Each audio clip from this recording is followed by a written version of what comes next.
Selamat datang ke acara folklorelife.id Indonesia yang ditulis oleh saya sendiri dan didirikan oleh saya sendiri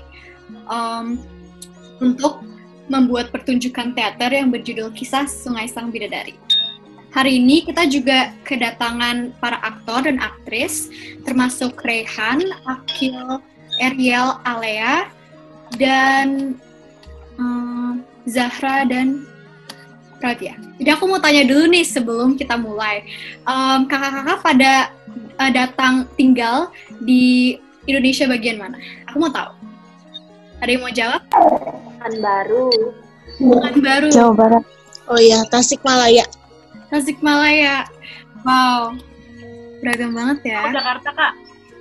Jakarta. Ya, aku juga Jakarta. Kalian tahu? Bandung. Oh, Kak Syabila dari Bandung. Oke. Ya, jadi aku sangat senang sih aku bisa bikin pertunjukan ini untuk kalian nonton selama masa pandemi. Ini bagian dari personal project saya, yaitu sebuah project yang saya buat untuk sekolah, karena sekolah saya termasuk dari International Baccalaureate, dan di sini saya ingin melestarikan sastra Indonesia serta cerita rakyat Indonesia. Karena saya dari pertunjukan ini, saya mau cerita sedikit. Pertunjukan ini dibuat dari dua cerita rakyat, yaitu Sidang Belawan dan Pandeglang dan Putri Cadasari. Dari kedua cerita itu yang sudah saya upload linknya di Instagram, saya telah membuat satu karya pertunjukan teater ini yang saya ubah-ubah sedikit dan menyatukan kedua cerita itu menjadi satu. Seperti yang Anda tahu, pemeran utama kita, Alea, itu memerankan Arawinda, yaitu seorang bidadari yang selendangnya diambil oleh salah satu manusia di bumi. Dan Alea ini dalam ceritanya mencari-cari sampai jatuh cinta pada salah satu manusia tersebut. Namun untuk tahu kelanjutannya, kalian tetap nonton ya. Oh ya, saya di sini juga ditemani oleh supervisor saya atau guru saya, yaitu Miss Kia. Hai Miss Kia. Halo guys, halo mbak-mbak dan teman-teman. Ramai banget ya Miss. Hadir malam ini.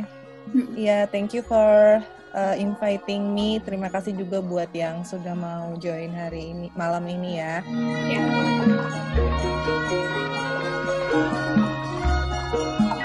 Itu adalah sebuah bracelet maker yang mencintai bracelet maker itu pembuat gelang ya dalam cerita ini, yaitu Pandeglang atau pembuat gelang, dan Akil bermain sebagai Gumilar, yaitu Pandeglang dalam cerita ini. Ya, Akil lanjut. Ya, yang di story ini dia mencintai ya pemain yang pemainnya itu si baru pertama kali juga sih, jadinya agak jadi kan maaf ya. Iya, nggak apa-apa. Oke, coba kita tanya Zahra. Zahra bermain sebagai salah satu bidadari, yaitu Keshwari. Coba Zahra, menurut kamu bisa kamu ceritakan sedikit tentang karakter yang kamu mainin? Karakter aku itu ya salah satu bidadari. Ya. Dia itu lebih karakternya lebih berpikir logis, dan dia juga memandangi manusia dan alam manusia. Dia sangat berprejudis dengan manusia dan berpikir kalau dan Rehan bermain sebagai manusia yang lain yang juga memperebutkan hati Arawinda seperti sang Pandeglang ini. Namun Rehan adalah seorang raja di kerajaan lokal. Oke, Rehan, bisakah kamu ceritain ke kita nih tentang apa karakter yang kamu mainin? Jadi karakternya saya itu kayak arogan, kayak dia pasti bisa dapat semuanya yang dia mau. Jadi pas si pemeran utamanya nolak cintanya karakter saya, dia kayak gimana? Kayak rasanya aneh, kayak pertama kalinya ditolak dalam seumur hidupnya. Jadi marah sama aneh. Jadi itu kayak tipikal. Oh ya, kita juga kedatangan Ariel. Dia berperan sebagai saudara kembar Kawiswara, yaitu Raden Ajeng Maharani. Ariel, kamu bisa cerita sedikit tentang karakter yang kamu mainin? Halo. Di play ini aku berperan sebagai Maharani. Dan Maharani itu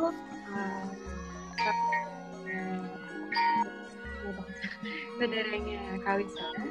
Jadi itu sangat arogan dan full of jealousy di dalam tempat. Iri hati, ya. Kita mau denger nih, Alea, menurut kamu karakter yang kamu mainin di pertunjukan teater kita itu kayak gimana? Tentang Arawindanya seperti apa ya? Ya, kayak bisa describe Arawinda. Arawinda itu dia sangat polos karena dia itu kan angel, dia benar-benar nggak tahu kalau manusia itu seperti apa. Jadi dia itu very innocent, very clueless lah. Iya. Oke. Jadi buat Alea, Arawinda itu seorang yang baru datang ke bumi ini yang nggak tahu apa-apa, tapi sudah diberikan banyak experience dan dia tuh kewalahan sendiri. Tapi seperti yang diberitahu, pada akhirnya tidak ada dari dua manusia itu yang mencoba merebut hati Arawinda menang di akhir, sebab Alea dikhianati oleh salah satu dari mereka, dan just shows how much humans take over their seven sins dalam cerita ini.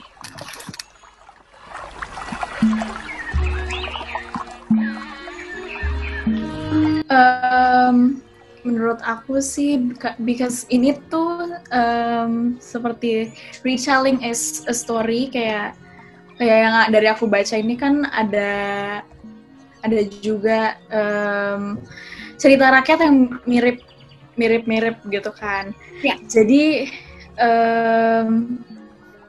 Jadi ini tuh kayak reminding everyone kalau misalnya this is our culture. Ini culture kita. Jadi we tell the story, so the culture lives on. Okay. Gimana nih kalau menurut Akil, apa kontribusi kamu pada sastra Indonesia? Kamu tahu? Kontribusi saya dengan sastra Indonesia, dengan bikin orang tulis, saya tuh membuat cerita yang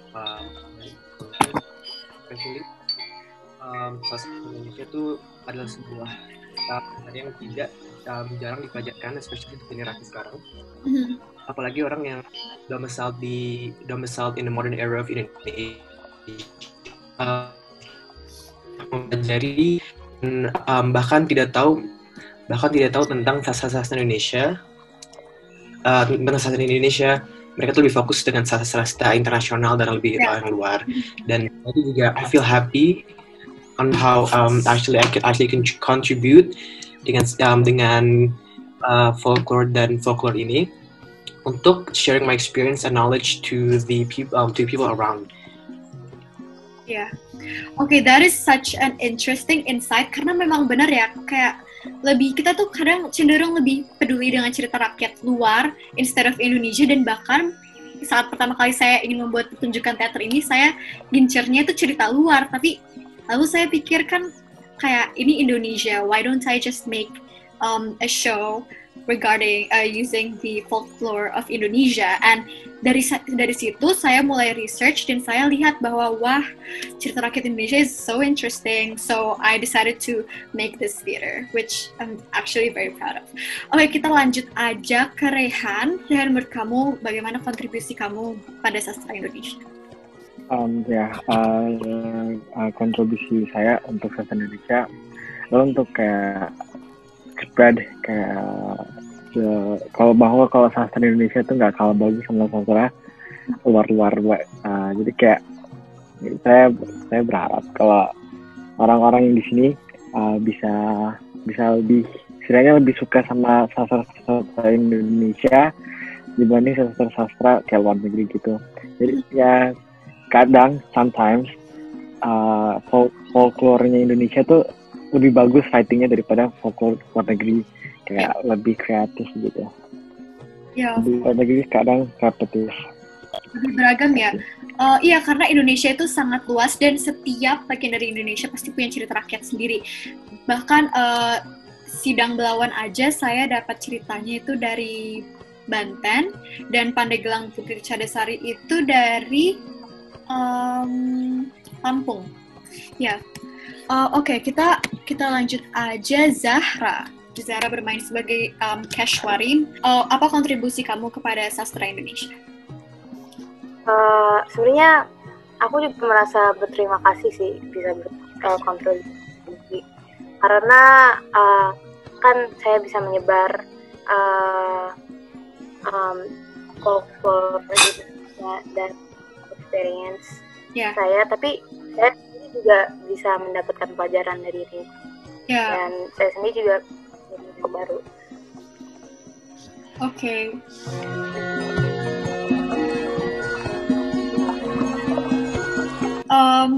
Nah, kita udah nanya aktor, gimana kalau kita dengerin insight seorang guru, aka Miss Kia herself. Jadi menurut Miss Kia itu sastra Indonesia itu bagaimana perkembangannya sampai hingga saat ini?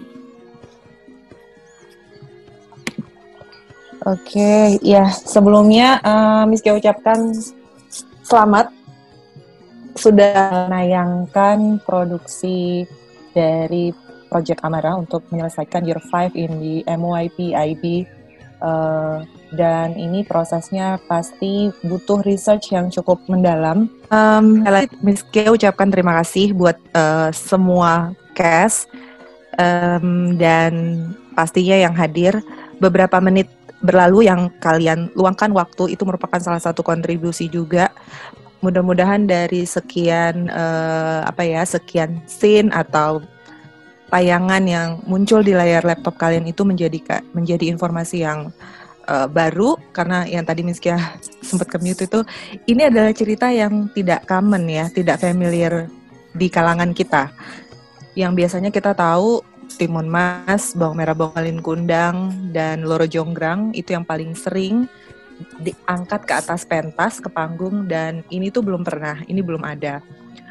Dan adaptasi itu kalau di teater diperbolehkan, tidak diharamkan, artinya kita boleh menambahkan ornamen-ornamen tertentu dan bisa mendevelop sesuai dengan imajinasi dan kreativitas kita. Selama itu masih dalam framework atau dalam kaidah-kaidah keindonesiaan. Dari tadi sepanjang pertunjukan itu tidak ada yang melanggar aspek-aspek budaya Indonesia. Tapi yang menjadi unik adalah ketika disampaikan dalam bahasa Inggris, dan kalau kita searching itu belum banyak, bahkan mungkin belum ada ya untuk yang kalangan remaja atau teater kecil sekalipun, belum ada yang membuat pertunjukan dalam bahasa Inggris. Kalaupun ada itu biasanya dijadikan mata kuliah di dalam jurusan bahasa Inggris di beberapa universitas. Jadi kalau untuk di pertunjukan umum yang market gitu ya untuk dijual itu memang belum ada, dan memang tantangannya adalah mungkin tidak semua orang bisa memahami dan mengerti bahasa Inggris gitu. Tapi yang tadi kalian highlight bahwa Indonesia tuh banyak banget ceritanya, keren-keren, bagus-bagus. Tapi kita sendiri banyak yang nggak kenal dan jadi nggak bangga. Beda jauh dengan, nggak usah ngomongin Western, kita ngomongin Jepang, wilayah Asia Timur, mereka itu sangat peduli dan mau gitu, nggak pernah malu sama cerita rakyatnya. Jadi mungkin itu aja harapannya. Challenging-nya ya siapa tahu kalian punya kesempatan ini bisa dimainkan juga dalam versi bahasa Indonesia gitu. Jadi udah dalam bahasa Inggris mungkin aja one day. Kalau kalian punya waktu luang atau mungkin sudah lulus nanti tiba-tiba mau reuni terus kalian bisa alih bahasa atau dua bahasa, jadi bahasa Indonesia dan bahasa Inggris. Seperti itu. Kalau bahasa Inggris ini mungkin bisa dipertontonkan di audiens yang mungkin bisa internasional atau wisatawan. Kalau untuk di dalam negeri bisa dipertunjukkan dalam bahasa Indonesia. Ya, siapa tahu, mudah-mudahan.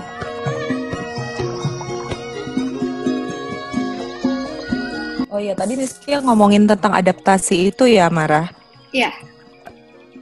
Iya, jadi buat yang lain nih, kalau kalian mau mencoba-coba, mengeksplor dan meng-create sendiri, mengadaptasi cerita, itu boleh-boleh aja kok. Jadi jangan takut untuk sedikit membelok atau merubah beberapa scene atau beberapa plot selama itu masih dalam koridor Indonesia gitu ya.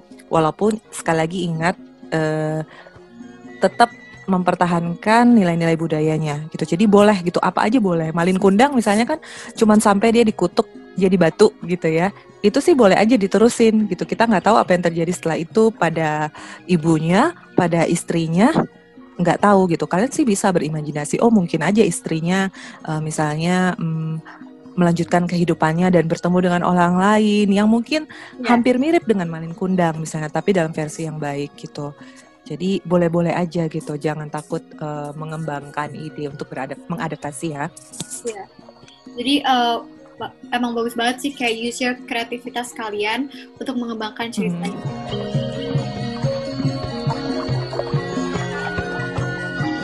Proses latihannya, aku bisa bilang sih tidak susah ya, cuman mungkin penjadwalannya memang sedikit rumit.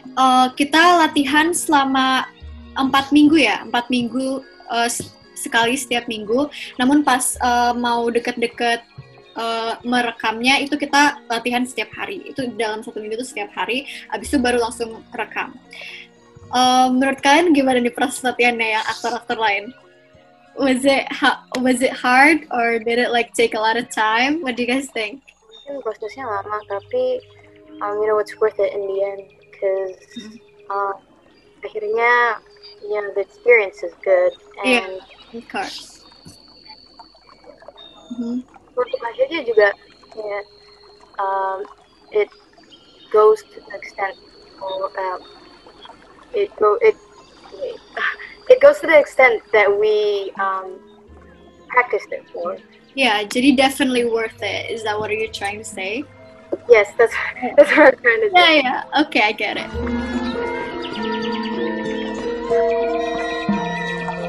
Boleh banget itu, aku sih mau banget.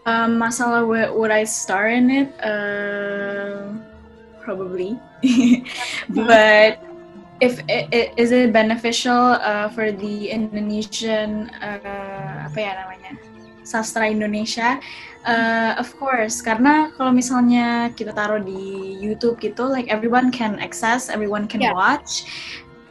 Dari berbagai macam negara, they get to know our culture and we get to seperti biasa continue the legacy of the Indonesian culture. Kalau saya sendiri itu saya ngambil dari cerita rakyat, cuman sastra Indonesia memang sangat baik, dari puisi, lalu ada cerpen, pantun, itu boleh banget. Mungkin di kedepannya kita akan bikin film pendek.